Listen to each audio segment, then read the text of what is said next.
Hi, I'm Andrew Wallace, and welcome to the We've Got a Problem podcast, where each week we explore inspiring stories of struggle, success, and solutions to prevalent problems and how our guests have turned problems into opportunities. This week I'm talking to Thomas Koreste, former Fortune 500 CEO, executive coach, leadership expert, and author of the leadership book C-Suite and Beyond, The 4 Keys to Leadership Success, which captures 30 years of stories from C-suites across the globe. We talked about this a little bit, but I'm really fascinated by how we can turn a problem into an opportunity. How we can build success out of kind of the struggle that people deal with in business and in life. And I think there are a lot of lessons that people can take from business and apply them to their lives in general. How we can actually lead richer lives, which is, I think, what we're kind of all trying to do. So tell me a little bit about your history. How did you come to write a book on leadership? Just life humbling me through 30, 40 years and lots of experience. And regarding your comment, look, through adversity comes opportunity. And number two, success is really your worst enemy. Because if you're constantly successful, you say, look, why change? I'm successful, right? Yeah. Things are going well. Even if it's things like mediocre, you think you're doing okay. It's really through those values where, life is just a sine wave. It's a series of peaks and valleys, and, it keeps beating just like your heart keeps beating, just like you keep breathing, and you go through success and failures. And as long as you're on top of the peak, you're like, well, things are working well. Or why would I do anything? Yeah, it's working. Yeah.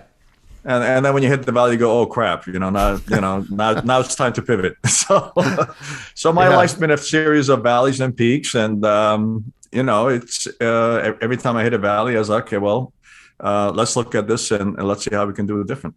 Yeah, I think that it's so important for us all to remember that until you've really reached the valley, you don't feel the need to change, right? People don't reevaluate or even oftentimes try to optimize unless things are just going really wrong. Because it's okay enough. It's all right. And maybe and we play this game with ourselves of how much more should I do? It's I think people do that with their income. That you go, well, I'm making enough. It may not be everything that I want to do, but I can go to the grocery store. I can swipe my credit card. I can make it work. It's okay. And I'm not talking about just constantly wanting more, but going, well, maybe there's one step I could take that would actually put me on an upward trajectory instead of just flat or downward. All those things, unless you get to the bottom. So, you've worked for several international organizations outside of the United States. I'm kind of fascinated by working for an international organization, one comprised of people from a lot of different places, presents a lot of unique challenges, I would think. Having worked for a Swiss bank, where just trying to meld the corporate culture of the people in Switzerland with the kind of cowboy financial advisors that we at one point had in our organization was mind-bogglingly difficult for the Swiss to understand the kind of free-spirited nature. Talk to me a little bit about what it's like to work in an international organization like that. I'm a big advocate of diverse thinking, and I think one of the nice things that you have in an international organization is you're able to put together teams which are very diverse. And when we talk about diversity in the U.S. and you and I are in California, we tend to focus diversity on skin color, mm-hmm. And I'm a big advocate to say, look, it's not about skin color, because look, you can get somebody, you can get 10 people in the same room with the same skin color, but they're still not diverse thinkers. They all think the same. So what good is that good? So it's really about diversity of thought, diversity of how you approach problem solving. And that's great about international organizations, because you can get into one room, people from Brazil and South Africa or Zimbabwe and, Korea, New Zealand, Poland, and everybody kind of looks at the world a little bit different because of their heritage, where they're from. And all of a sudden you open up the gamut of how you're going to solve a problem. It's still the same problem, but, you may come up maybe 5, 6, 7 different solutions. Then if you just have one set of individuals in a room and they all think the same. So I'm a big advocate of diverse thinking, and that's one of the things that you can find in a multinational organization. The other thing in a multinational organization, you mentioned I was an expat for 20 some odd years, and look, by design, an expat is sent to a country to solve a problem, right? So I was always sent to a country for a large organization to look at their local subsidiary and say, look, something's not working right. So Tom, can you go fix it? Maybe it wasn't growing fast enough. Maybe it wasn't profitable enough. Maybe there were some other issues. And by design, those assignments are 2, maybe 3 years at the most. And why is that? Well, if you haven't fixed it or haven't turned it in 2 or 3 years, probably not going to do it. You get fired. Yeah. So there's, or maybe you don't get fired. Maybe they bring you back to headquarters or something like that. But, in 2 or 3 years, you're out if you haven't done your job. Right. Or if you've done a good job, then in 2 or 3 years, they want you out because they want you to go somewhere else and fix something bigger and better. So there's the constant sine wave in the expat world where,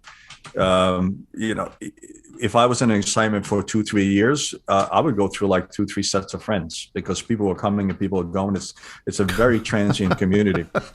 So talk about pivoting, adaptability, and it's like it's the world that I lived in for more than 20 years. So I don't know if that kind of sheds some light on it. Yeah, I mean, I remember.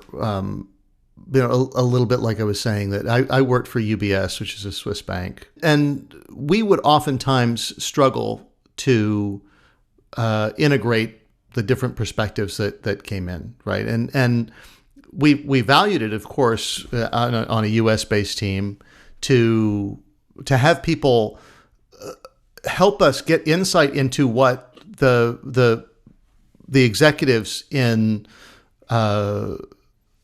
Switzerland wanted out of the organization, like what they were really trying to get, because we would even use different words. I mean, you'd be speaking the same language, but using different terms and meanings to understand what we were trying to do.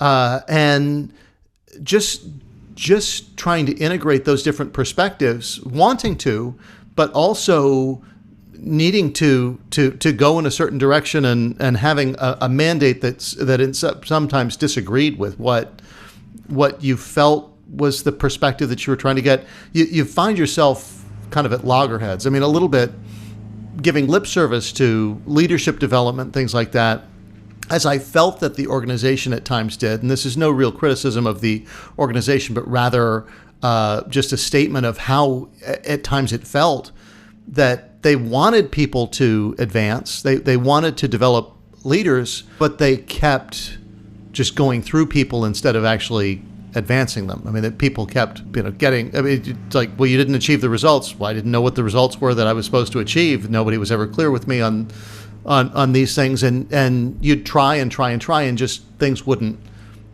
happen. So what would you say is kind of, what are the attributes necessary for an organization to actually develop leaders and to make that change stick rather than just talking about it? Well, look, one of the things I talk about in the book is one of the keys is really having a unique and good organizational culture. And, the culture is extremely important. And in that particular sense, a company like UBS, they've gone through a number of mergers and acquisitions over their lives. They've gobbled up companies and they grew and they grew and they grew. And what happens is if you have to integrate all those into your own culture, whatever that culture is. I don't know what that culture is, but when you join an organization, I tell people all the time, hey, look at their website, talk to people and find out what their culture is and what their vision is. And if that agrees with you, then fantastic. If it doesn't agree with you, then don't even join, because chances are likely, in the next 6 months or 12 years, either they're firing you or you're leaving on your own, because it just doesn't feel right. And that's really, the lesson that I would have for any organization, for any individual, is make sure you have a strong and unique culture. And then, what's going to happen is you either buy into that culture and they see you as part of that culture, and then they develop you. Or maybe they don't see you as part of that culture. Maybe you're sending signals out where you're not really being a team player as part of that culture. Mm-hmm. And they say, well, maybe Tom is not a team player, so maybe we don't invest in him and we don't develop him. And, Andrew is a team player, so we're going to develop him and make sure he's one of our future leaders. So I think that could play into it. Yeah. I mean, so that's part of the other question that comes up is what attributes do you see as being kind of essential in an aspiring leader? I mean, somebody who is ambitious, wants to grow in the organization, believes in the culture, all those things. How can organizations find these people, and how can you distinguish yourself as somebody who wants to join the fight, so to speak? Well, look, leadership is a people business. People ask me sometimes, hey, what are leaders like in the technology industry, or what are leaders in the consumer goods industry, or what are leaders in, construction? Look, it's a people business, leadership. And in order for people to buy into you, you have to have, they have to know what they're buying into. I mean, and eventually, and this was the biggest lesson for me when I left the Fortune 100 company. I used to have guys with, Harvard MBAs and Oxford MBAs looking for jobs inside my organization, and I would interview them, and they would love to work with me, not because I was Tom Caresti, but because I worked for this brand, this large, multinational brand that they wanted to work for. They would just be on my team. Then, I went on my own, and I left corporate America, or corporate, global corporations, and I opened my own shop. And then, I try to recruit good talent. Everybody's like, well, who are you? Why should I work for you? Right? Yeah. So it's extremely important, especially if you're, a small business or just starting up a business, to really have a sense of strong identity of who you are, because that's what people are going to buy into. Because you may not have a big, strong brand, so you're literally buying into that individual and what they're all about. Yeah, for sure. I mean, there's so many lessons that, like you say, it's a people business, and I feel like at times larger organizations, just from observation, seem to forget that sometimes. That they know it, they say it, but it doesn't come across in how people act and comport themselves, and in a world where we have a lot of people who might be classified as being psychologically troubled. Actually get advanced because we prioritize certain skills above others that shoot them up in an organization. But what advice would you give to somebody starting a business today, trying to recruit talent, especially in today's world where we're having a lot of trouble getting qualified people into roles? Starting your business, storming, all those things. What would you say to somebody going off starting their own shop today? For people that are listening to me in your podcast that may have heard me on different podcasts, this is going to be repeat, because I say this too. Just about every podcast I'm on, I say this. Look, there's 3 questions every individual should answer themselves. And I'll tell you why that's important for any leader, whether you're starting up or you're a CEO of a C-suite. So the first one is know who you are. And again, I'm a servant leader, which means that everything I do is going to be serving others, serving my employees, serving my customers, in a private setting, serving my family, right? The second question is, what are you passionate about? And I'm passionate about making better products, making companies better, making people better. And the third question is, what am I good at? I'm pretty good at mentoring and leading. So why is that important? Well, the first one is, if you don't know who you are, if you don't know what you stand for, how can you expect somebody to say, I'm going to follow Tom because I have no idea who he is. I have no idea what he's about. I mean, I'm going to buy into an individual so I can buy into that guy. Whatever they're about, I either buy into them or I don't buy into them.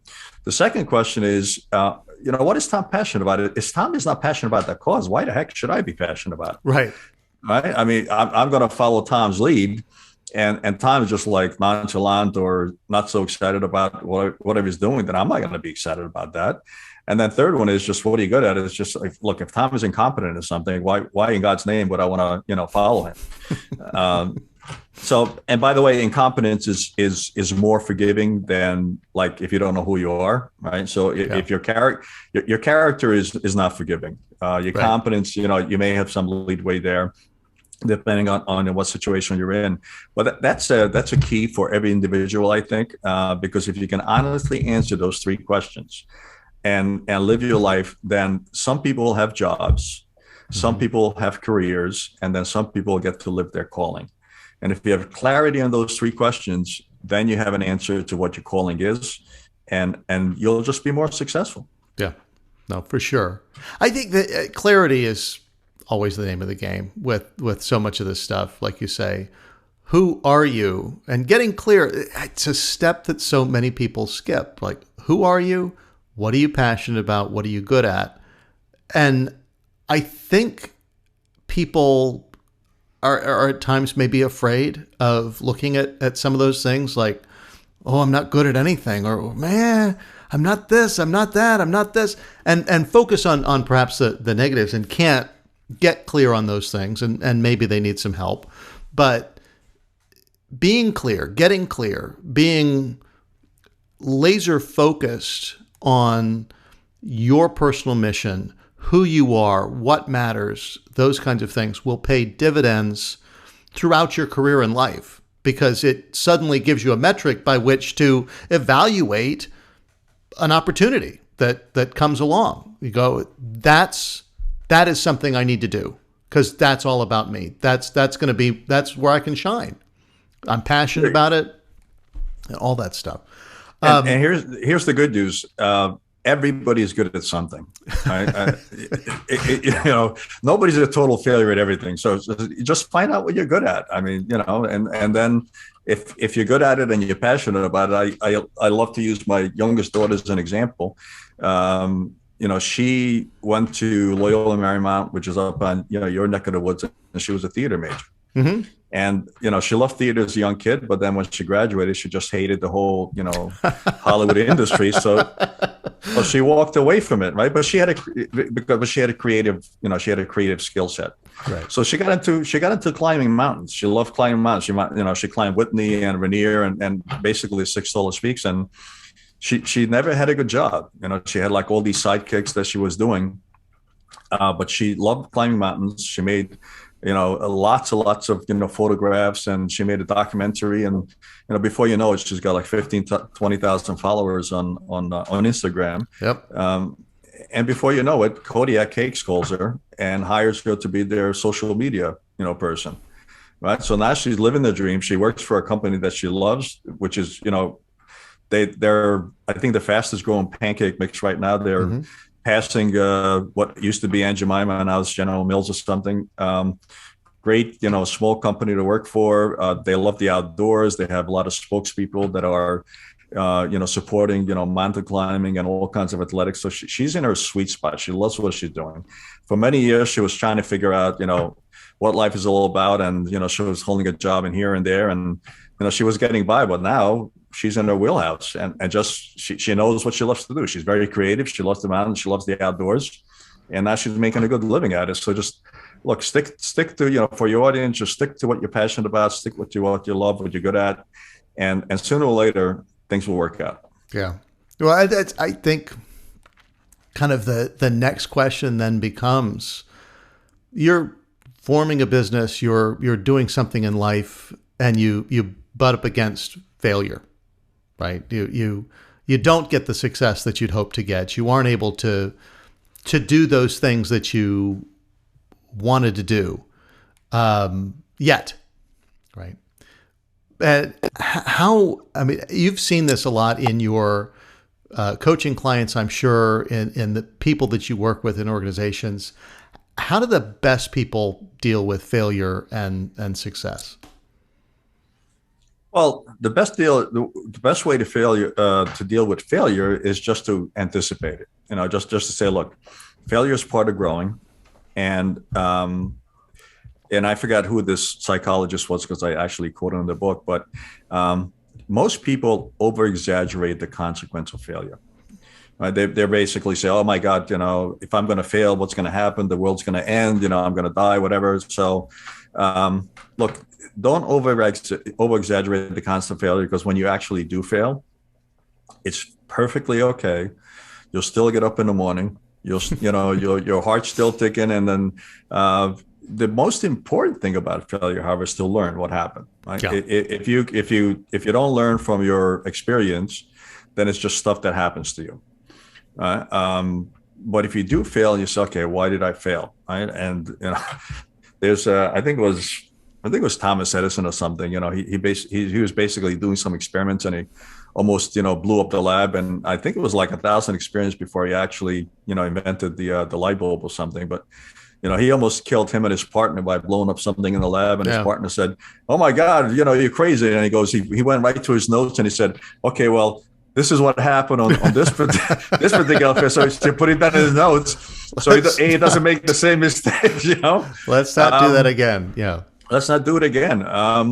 But that's I think the biggest lesson that I learned every time that I failed is to say, okay, well, what did I learn from it, and what would I have done different? I had a Jack Welch actually blew the roof off a factory or something, and then got to be CEO of General Electric. So it's possible to, you can fail spectacularly and still soldier right on. Yeah. So don't be afraid of it, and just accept it. Say, look, it's going to happen. Maybe it won't be a dramatic, huge failure that you blow up the roof of a factory. Maybe maybe a smaller failure, but as long as you learn from it. I know myself. After I left corporations, I had a distribution company up in Northern California, and we were distributing an Italian brand of coffee. And at the height of that business, America's Cup was in San Francisco, and we had Oracle, which was Team Oracle, which was the leading, and they were our partners in advertising and coffee and everything else. I mean, that was the time to sell the business, right? And I didn't sell the business then. I hung on to it for like another 2.5 years, and compared to what I could have got for it when I was at the height, I probably got about 35-40 cents on a dollar. Instead of, selling at a peak. So that was a lesson to me, and say, look, time it right. If you're going to exit a business, kind of have a really good plan on, when you're going to exit, how you're going to exit, structure it accordingly, rather than just, haphazardly, trying to exit. Yeah. And that's a thing, because I ask myself that question all the time with personal stuff, investments, whatever, talking to people. And that's the elusive quality of market timing, in a sense, when you're talking about buying stocks and stuff. That how do you know when the top is? Because it feels great. We're here. We're here, and you go. We can go so much further, and we can continue up. And you go, oops, actually, in retrospect, that was the height, and now I know all of this. But also being prepared to take advantage of opportunities when they present themselves. Right? Like, okay, this is part of the strategy. And if you stick to the plan, if your plan, I take it away from a business for a second, and you buy an asset, whatever that asset is, and you're in the game to be investing in different assets, not to be buying a house or whatever and just living it for the rest of your life.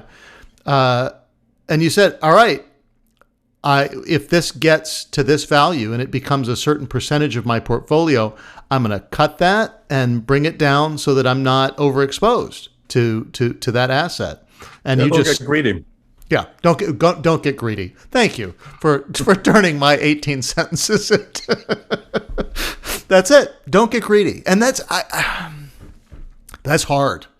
Man, is that hard when you're looking at something and going, this is working.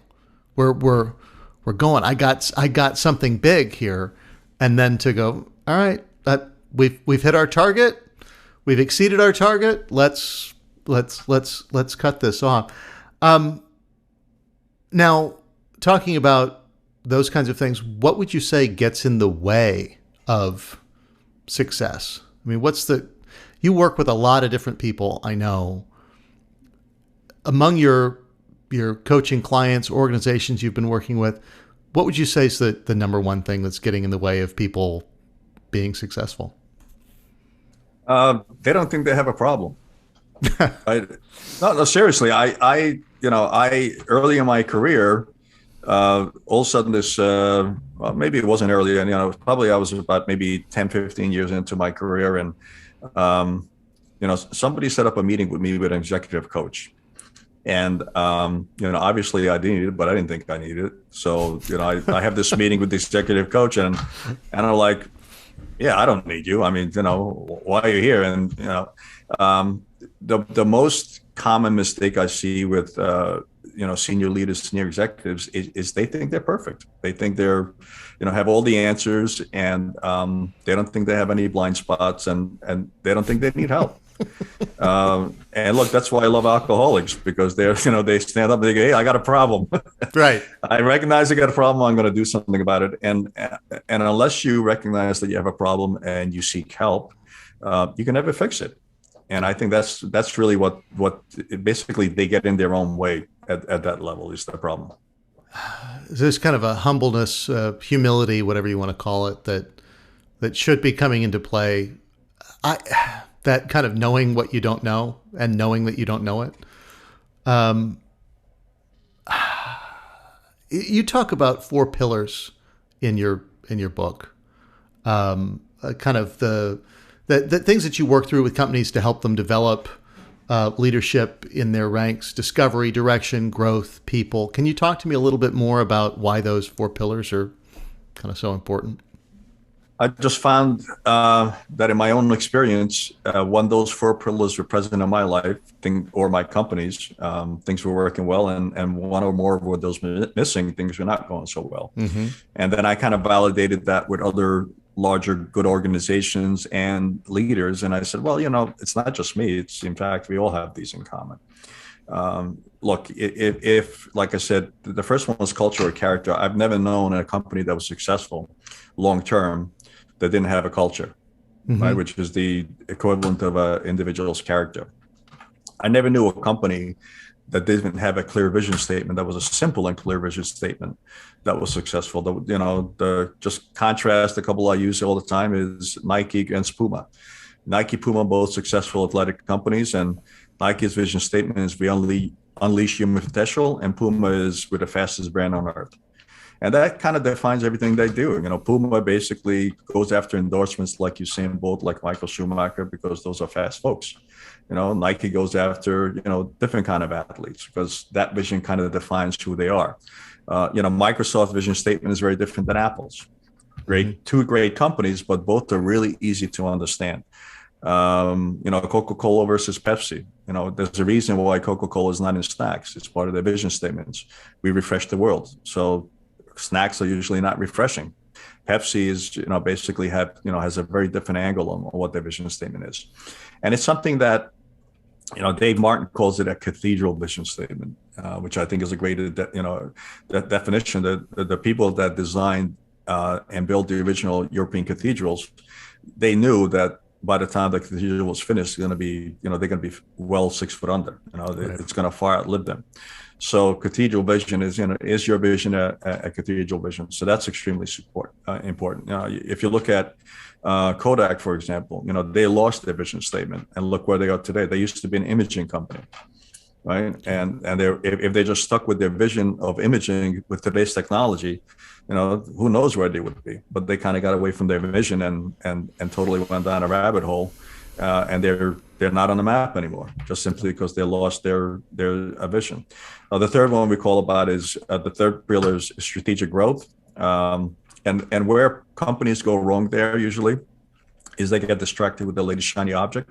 So they put together a strategy, they put together a growth plan, but has nothing to do with their vision, so it takes them way off course. Yeah. And that's what gets them into trouble. American Can became an insurance company. I don't know how the heck that happened, but that was back in the 70s.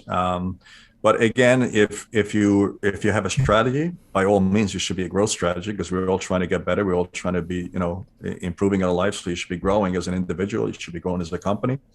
But make sure that the strategy and that growth plan is aligned with your vision. So it gets you into the right direction. And the final one, obviously, is we already talked about, is put together a diverse team, but a diverse thinking team. Yeah. Well, I want to go back a little bit to the aspect of getting disconnected from your vision, because again, getting clear on that and sticking to it. Now that's a big lesson, right? It's okay. We know what our vision statement is. We know what our purpose is. We've been clear on that. But our values can become disconnected from our vision, and our strategy can be way off base. How?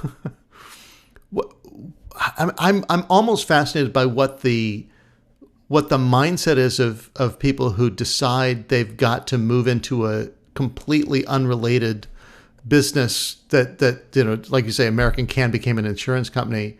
I mean, GE got into lending, the GE Capital and long-term care insurance and all this. You go, the name of your company is General Electric.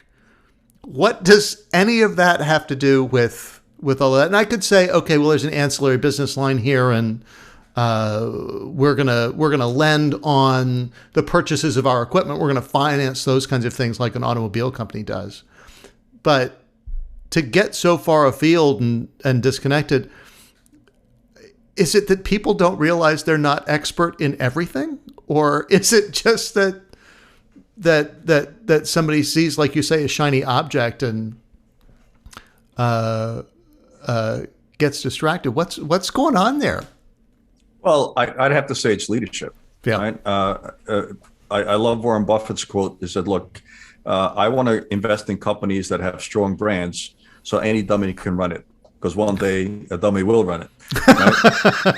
And yeah. And people get, one of the first companies that I worked for when I graduated from college was Colgate-Palmolive. And back in the 70s, and I graduated in 1980, so that was my first job. But back in the 70s, Wall Street loved acquisitions, but there was not really a sense of acquisitions in the sense that they are today, because Colgate still makes a lot of acquisitions, but they do it very differently. So back in the 70s, they would just go buy up companies that they thought was good value. So Colgate found itself in foods, in crystalware, in pet care. I mean, all these different categories. And it came the 80s, and they were trying to figure out what the hell to do with this portfolio. So yeah.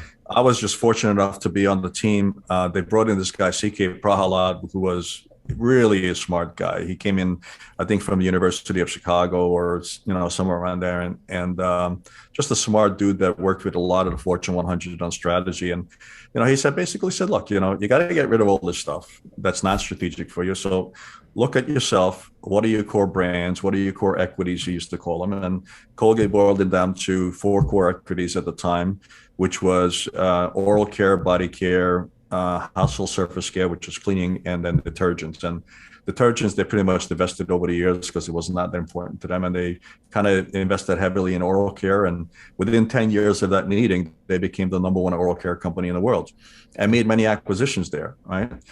So what happens is, you get people who are CEOs of companies, and they get distracted and they make wrong decisions. Look at Enron, right? I mean, you had leadership, and they took the whole company on the toilet because of just bad decisions. Yeah. And that's really what happens in large organizations, and that's why if you have a strong brand, it'll sustain 1, maybe even 2 10 years of bad leadership. If you don't have a strong brand, the company will sink. Yeah. Well, I think that the other corollary to that is identifying when you have an issue and getting those people out quickly, because, a couple more years of bad leadership and this might be unrecoverable. But look, if you're just starting up a company, think about your vision. Vision is not something you're going to say 5 years from now. You're going to say, well, I think it was the wrong vision. Let's do another vision statement. And 5 years after that, it was the wrong vision. So look, vision statements, think about it hard. contemplate it, and then once you found what that vision is, then you go with it. And it's got to be simple. I'll share with you I shared with you those 3 key questions. The vision for my life is man of God, leader man. All right, that's a pretty simple statement. I mean, anybody can understand that. So why is that good for me? Look, anytime I have to make a major decision in my life, I run it against that statement. I come up against this decision. Somebody wants me to take a job. All right, is that going to be an honor to God? And is that going to be a leadership position? If it fails one of those 2 tests, I don't take that job. Right? And I had a lot of jobs when I was early on my career. I had a lot of cigarette companies and liquor companies in Eastern Europe trying to recruit me, and I said no. It fails one of those key questions, so I don't take that job. If I want to buy a company, will that if I want to have an affair, would that pass? I mean, right. you can run any major decision in your life against that, and if you have a clear vision statement and you're grounded in that, it's a very easy decision to make, because either it passes it or fails it. Right. If you have a complicated vision statement, then it becomes much more difficult, because it's complicated. And you say, well, maybe not. I don't know. Right. So make it simple, make it clear. And like I said, with Puma, we're the fastest brand on earth. So, they're going to only sign endorsements who are fast. They're only going to develop products which make people fast. Right. Absolutely. Make it simple, make it clear. Tom, thank you so much for joining me. If you want to know more about Tom, you can check out leadershipdisciples.com, as well as his other social links, all of which are in the show notes below. And again, thank you for joining me. Until next time, I'm Andrew Wallace, and we don't have a problem. We've got an opportunity. Thank you. Thank you.